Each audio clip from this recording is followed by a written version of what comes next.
Musique, danse et théâtre. Ce matin, les inscriptions sont ouvertes jusqu'à la fin du mois de juin pour la prochaine rentrée du conservatoire. L'établissement créé il y a bientôt 40 ans, en 1988, sous la forme d'abord d'une école de musique régionale, s'est développé au fil des années. Il accueille aujourd'hui environ 1300 élèves et propose près d'une trentaine de disciplines artistiques, piano, chant lyrique, percussion créole, danse ou encore art dramatique. On ne va pas tout citer tant la liste est longue. Et donc, pour la prochaine rentrée qui arrive, le conservatoire va notamment se doter de nouveaux parcours en partenariat avec l'éducation nationale, car de nombreuses études rappellent à quel point l'éducation artistique joue un rôle fondamental dans le développement cognitif, émotionnel et social des élèves. Pour en parler, deux invités ce matin.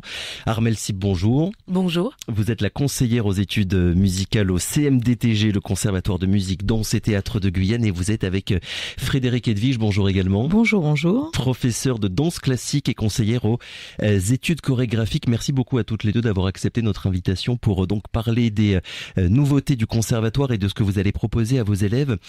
Un mot déjà sur ce que je disais en introduction de manière un petit peu générale. J'aimerais vous entendre toutes les deux sur le rôle que joue l'art, on va dire, l'art et l'éducation artistique, surtout pour les enfants. On parle beaucoup de l'importance des sciences, des mathématiques, un peu moins, j'ai l'impression, de la musique, la danse et le théâtre. À quel point, d'après vous, c'est important de généraliser, on va dire, ces enseignements au plus de jeunes possible? Armelle Sip, pour commencer. Alors, la pratique artistique permet à l'enfant de se développer sur plusieurs points. Alors, comme vous l'avez dit, sur le développement cognitif, oui, puisque l'enfant peut travailler la mémoire, l'attention, dans l'apprentissage de chansons, l'écoute de différents motifs. Il y a aussi la simple logique et aussi la logique mathématique, oui, avec tout ce qui est structure de la partition, structure musicale, les mesures, le tempo, le langage aussi, avec le chant, la pratique du chant. Il y a aussi, sur un point de vue affectif, tout ce qui peut être expression des émotions, oui, grâce à la musique. Apprendre à s'exprimer en fait. Exactement, ça aide aussi au développement de la confiance en soi, puisqu'on trouve sa place dans un ensemble. Oui. Et puis il y a aussi la motricité, oui, voilà, fine qui peut être développée, le sens du rythme. Et puis sur un point de vue social, on peut aussi parler justement quand on est en collectif du respect des règles, du rapport à l'autre et à comment on peut nous identifier dans le groupe. Et puis, bien sûr, il y a la stimulation de la créativité grâce à tout ce qui peut être improvisation. Oui, c'est vrai, quand on fait de la musique ou quand on est dans un groupe, on est obligé d'écouter l'autre, de savoir un petit peu comment est-ce qu'il se débrouille pour arriver soi à faire quelque chose. C'est ça, oui. Voilà, écouter, être à l'écoute, savoir à quel moment je peux m'exprimer moi. Quand je m'exprime avec l'autre, quelle place je lui laisse. Oui. Voilà. Oui, c'est un accord, de commun accord, surtout quand tu es en musique, en fait, c'est un groupe qui s'exprime. Oui. Chacun doit trouver sa place par rapport à un projet commun.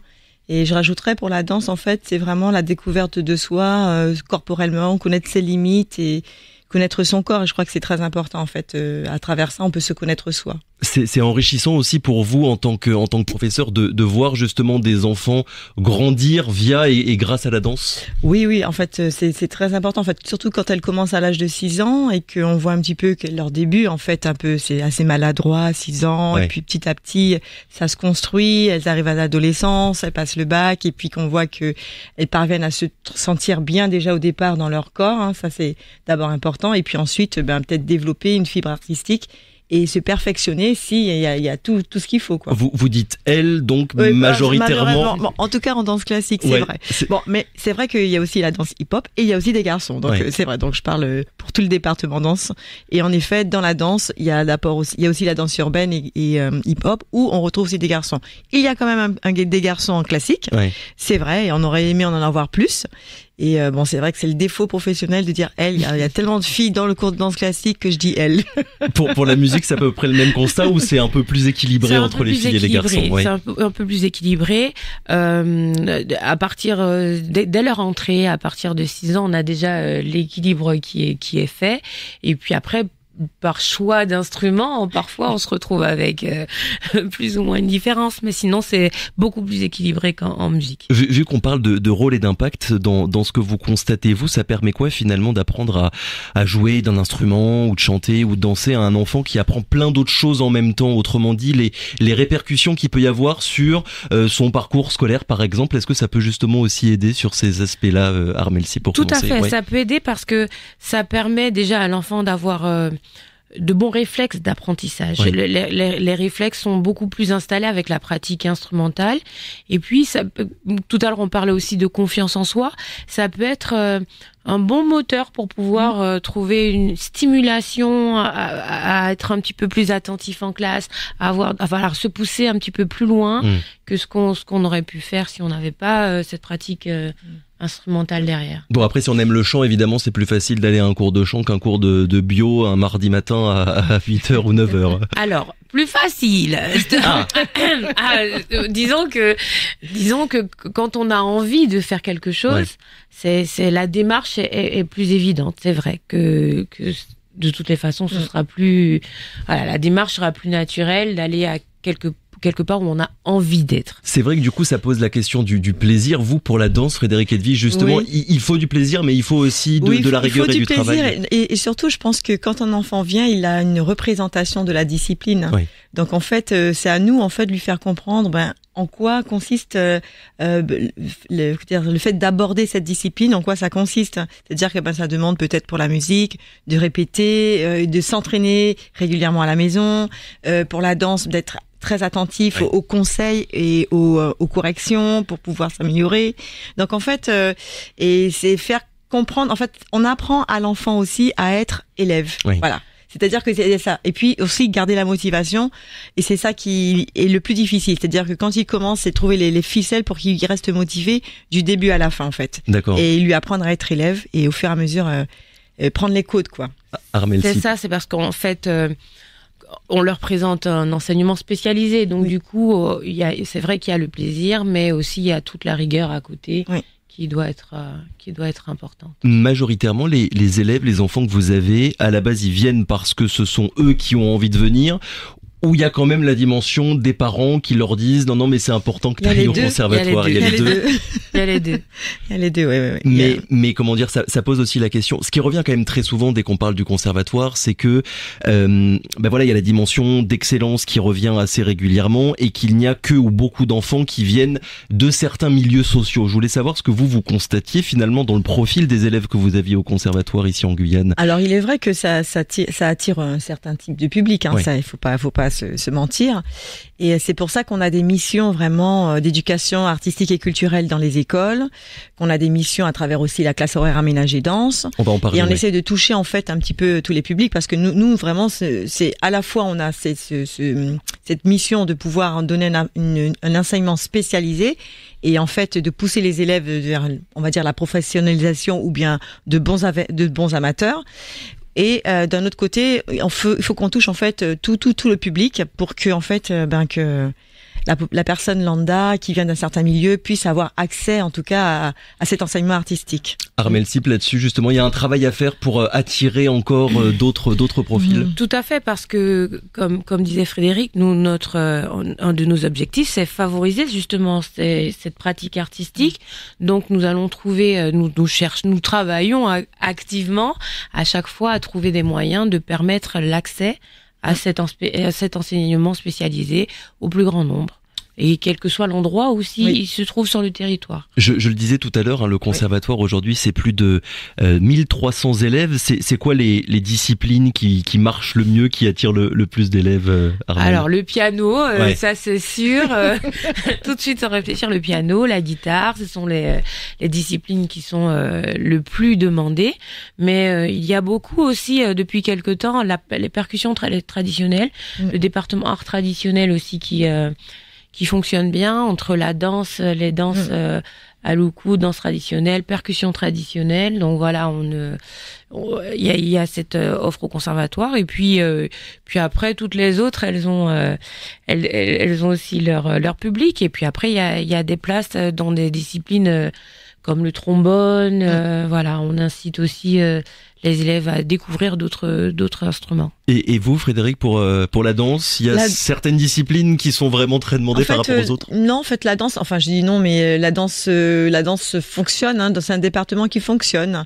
Il y a des élèves en danse classique, en danse jazz, en danse urbaine. C'est un département qui fonctionne. Et la danse traditionnelle à Loukou est en train de se développer. Donc là, c'est vrai que ça se développe. C'est pas sur le littoral, on n'a pas trop l'habitude de danser la danse à Loukou. Donc en fait, c'est quelque chose de nouveau. Mais voilà, mais c'est équilibré. On va dire que ce sont des disciplines qui sont équilibrées. Et ça fonctionne, voilà. On parlait de rigueur il y a quelques minutes. C'est quoi la politique, on va dire, du conservatoire dans l'enseignement que vous donnez? On sait que bien souvent, voilà, il y a un objectif d'excellence et d'élitisme.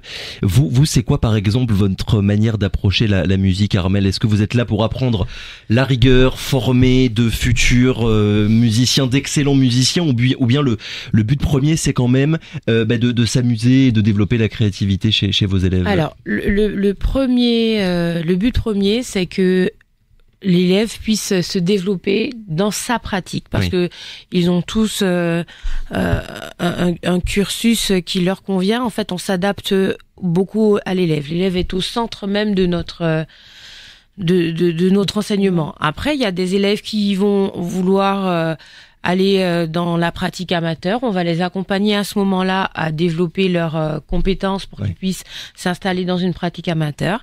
Et il y a d'autres élèves qui voudront plutôt, eux, aller vers un cursus professionnel.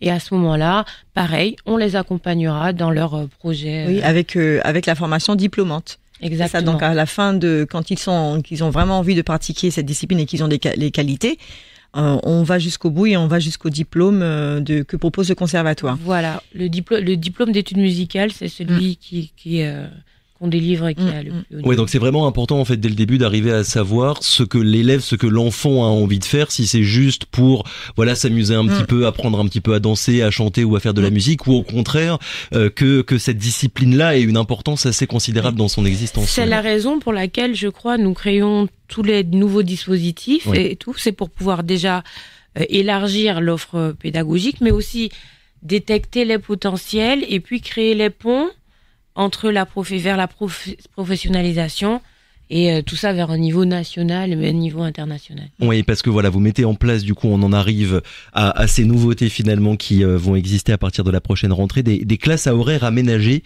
C'est quoi exactement et ça se passe comment, alors, Frédéric? Classes à horaires aménagés, ce sont des classes en fait qui sont au collège. Pour l'instant, on en a et aussi en élémentaire. Et en fait, les élèves pendant leur classe, en fait, leur parcours scolaire, ils viennent 2 à 3 fois au conservatoire et ils pratiquent soit la musique, soit le chant ou soit la danse. D'accord. Donc ça dépend parce qu'on est en partenariat avec différentes écoles. Donc pour la danse, on est avec Eliette d'Anglade cette année en CM2. Et aussi le collège Paul Capel, donc on a 2 classes.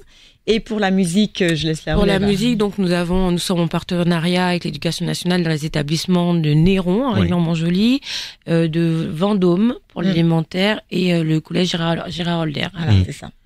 Et concrètement, comment est-ce que ça se met en place? On a des enseignements donc de danse et de chant en plus des cours traditionnels qu'on a à l'école et au collège? Tout à fait. Et tout ça sur le temps scolaire. Voilà, donc c'est-à-dire que leur emploi du temps a été aménagé de façon à ce qu'ils puissent sur le temps scolaire se rendre au conservatoire pour avoir la possibilité de suivre ces cours d'enseignement spécialisés. Et juste pour le collège, ça représente combien d'heures de cours par semaine du coup? Alors pour la danse, c'est 4 heures de cours par semaine. C'est-à-dire qu'ils viennent le mardi et le jeudi. Et ils ont 4 heures donc 2 heures le mardi, 2 heures le jeudi. Et ce qui est surtout intéressant, c'est que là, par exemple, on avait une classe chad de Paul Capel qui va se terminer, donc ça fait 4 ans parce que ils ont commencé en 6e. Et en fait, ça permet d'autoriser à ces élèves-là de s'emparer de la structure du conservatoire et de se sentir bien là au conservatoire et de s'autoriser à y venir en fait. Et bien sûr, tout en construisant l'artiste de demain, parce que ce sont des élèves en fait qui se sentent à l'aise maintenant dans leur corps. Et il y en a qui vont poursuivre et qui vont s'inscrire au conservatoire pour pouvoir poursuivre la danse. Il y en a d'autres qui ont trouvé d'autres voies, mais en tout cas, ça leur a permis de se révéler et de créer aussi en même temps des vocations. Ouais, Chad, c'est pour la danse, je le précise. Chad pour le théâtre et Cham pour la musique. Exactement. C'est bien ça à voir, mais pour la musique, ça se passe comment? Et dans les Cham, il y a les classes Cham à dominante instrumentale et les classes Cham à dominante vocale. D'accord. Donc la danse, pour récapituler un petit peu tout ça, la danse avec le collège Paul Capel, la musique avec Gérard Holder et le chant avec Rébert Néron. Pour l'instant ça va, j'ai tout bon? Oui. Ouais. Ça c'est pour les collégiens, et ensuite il y a les plus jeunes, donc de 8 à 12 ans, du CE2 à la 6e. Là il y a une formation que vous avez appelée la classe morpho. Il y en a une de danse et une autre de chant. La danse d'abord, parce que la classe elle a été ouverte cette année. Ça consiste en quoi? C'est à peu près la même chose que pour le collège, Frédéric Edwige? Là, ce n'est pas la même chose. C'est-à-dire que là, on a créé, donc la première version est arrivée au mois de septembre. Ouais. Donc les élèves quittent l'école à 15h.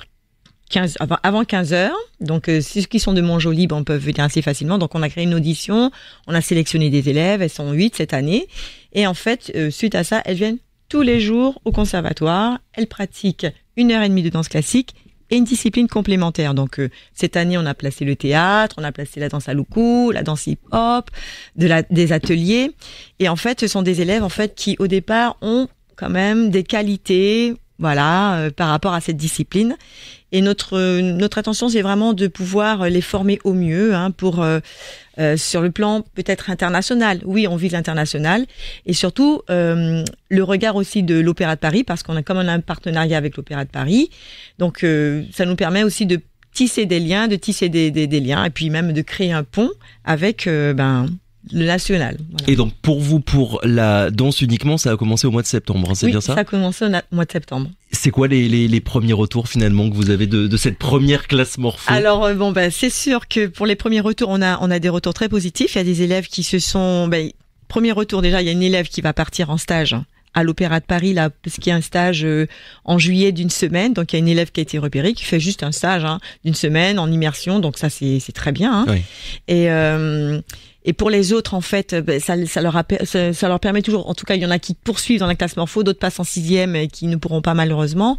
Mais c'est une classe, en fait, où les élèves, je peux dire qu'elles se sont révélées, il y en a qui ont vraiment accroché et qui ont vraiment envie de poursuivre cette pratique quotidienne de la danse classique. Armelle, pour vous, pour le chant, c'est comment dire, vous allez faire la même chose, enfin le même format que celui qui est ouvert pour la danse? Voilà, on est en train d'installer ce dispositif également. Alors, contrairement aux classes horaires aménagées qui existent déjà depuis un moment, ce sont vraiment des classes d'élite. Oui, c'est ça. Ce sont vraiment des classes d'élite. On a cette volonté d'avoir un apprentissage vraiment qui va pouvoir les pousser à aller vraiment vers un niveau... le niveau qu'on souhaite, le niveau national. Et donc pareil, ce sont des enfants qu'on repère lors d'une audition. Donc pareil, c'est ouvert à tous, à tout public, avec quand même la volonté de retrouver des enfants de quartier qu'on n'aurait peut-être pas forcément eu au conservatoire. Voilà, on va les chercher en fait, on va vraiment les chercher. Et du coup, quand on les rencontre, on trouve ceux qui ont cette appétence pour le chant, pour la pratique vocale, et puis on forme une classe qui va pouvoir avoir un cours de formation musicale vocale, enfin spécialisé aussi dans le chant. Ils vont avoir beaucoup de techniques vocales, de cours de technique vocale, et puis la pratique du chant choral. Et je suppose qu'il y a ensuite des ponts, enfin des liens entre la classe morpho et ensuite les classes à horaires aménagées quand on est un petit peu plus vieux, ou pas nécessairement? Non. Ce sont deux dispositifs complètement différents. D'accord. La classe horaire aménagée, c'est vraiment pour... c'est autre chose. C'est autre chose. Et vraiment, la classe morpho, c'est vraiment un dispositif qu'on a créé parce qu'il y avait une demande pour certains... Voilà, demande pour trouver les élèves en fait qui avaient des qualités et pour la discipline concernée. On garde quand même des passerelles entre tous ces différents dispositifs et aussi avec le cursus traditionnel. Il y a des ponts qui sont partout.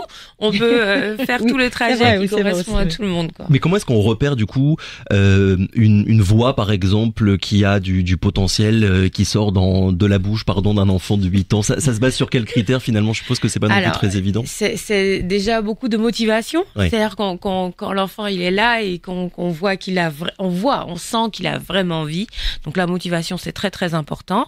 Et puis après il y a des élèves qui ont des qualités, par exemple chanter juste, c'est quand même oui, c'est la base. Voilà, et il y en a qui ont cette justesse naturellement. Puis il y en a avec qui on sent qu'on peut amener à quelque chose de très bien.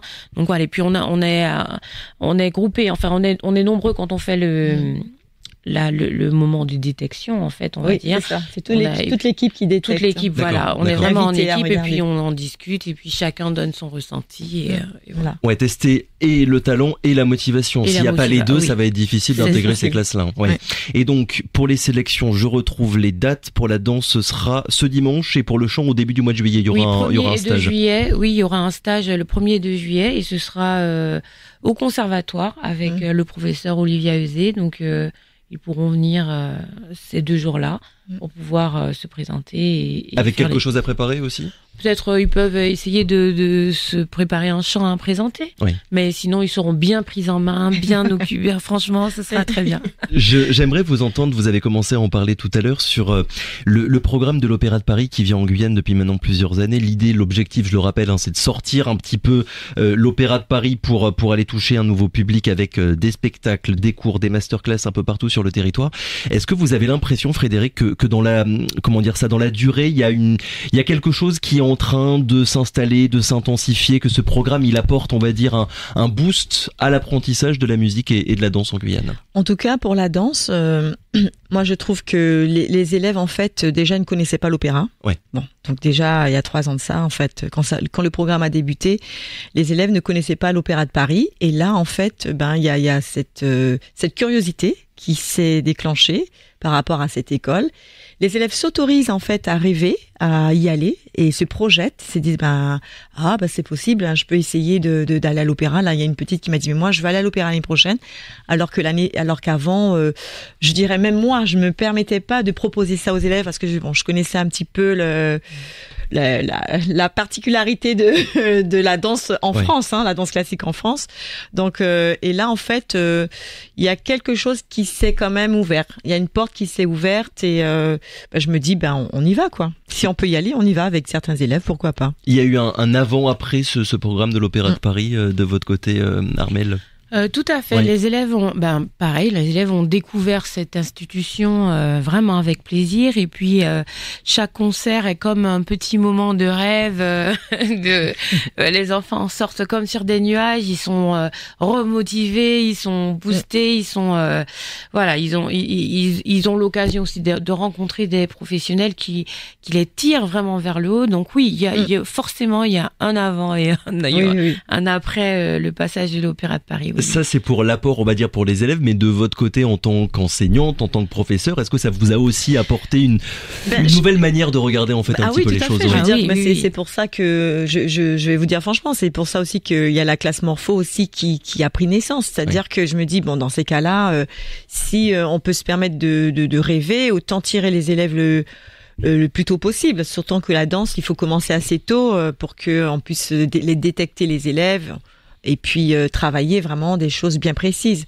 Donc je me suis dit ok, on y va en danse, on crée la classe morpho quoi. Ouais. En plus en tant qu'enseignant artistique, on se doit d'être toujours à la sur pointe le qui-vive, de ce qui se passe et puis donc du coup ça nous permet nous aussi de rester éveillés sur tout ce qui se passe musical, artistiquement en tout cas. Sur le plan national. C'est vraiment un point commun qui est entre la musique et la danse ou même le chant. Si on a envie de devenir un grand chanteur, un grand danseur, un grand comédien, il vaut mieux commencer dès qu'on est enfant, sinon c'est compliqué après de rattraper le retard entre guillemets. Le comédien c'est encore autre chose, un autre dispositif. Je sais que le théâtre en fait, il y a une maturité à attendre, mais c'est toujours intéressant de commencer assez tôt parce que de toute façon on développe la mémoire et plein de choses. Tout à fait. Et d'ailleurs cette année on va accueillir les enfants en informatique, en théâtre un peu plus tôt, donc dès l'éveil d'initiation. À partir de 4 ans. Voilà. Dernière petite précision, c'est une autre nouveauté là qui va arriver pour la prochaine rentrée, là plus sur l'aspect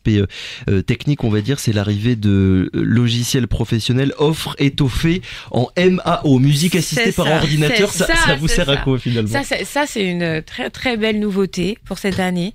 Alors la musique assistée par ordinateur, donc on a donc des enseignants qui vont pouvoir aider les élèves. Alors les élèves qui ont déjà niveau de fin de premier cycle, et ceux qui utilisent déjà ces logiciels de leur côté et qui voudraient se professionnaliser ou vraiment augmenter leurs compétences.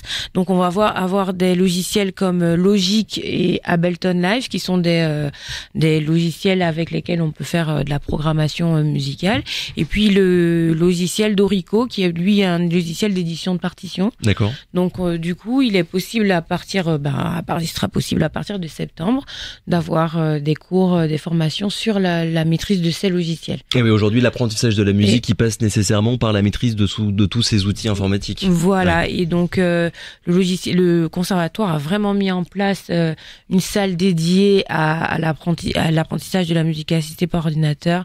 Et vraiment, je pense que c'est un petit bijou et il faut, si vous pouvez vous inscrire, c'est maintenant. Dernière petite précision, vu qu'on est en pleine période d'inscription, ça coûte combien l'année, que ce soit pour la musique, la danse ou le chant?